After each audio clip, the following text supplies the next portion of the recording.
Show you how to see recommended pivot tables in the Excel app. First, we have to open up the app, and here we have an example table. From here, we just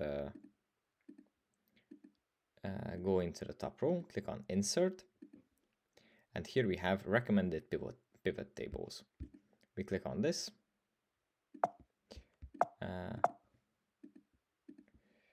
First, we might have to actually select the source. Oops. So first we select the source.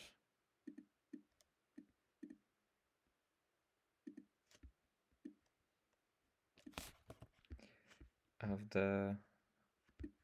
the table, and then see the recommended pivot tables, and this might be one. Yeah, that's basically it for this video. I hope it was helpful for you guys, and I'll see you in the next one. Bye.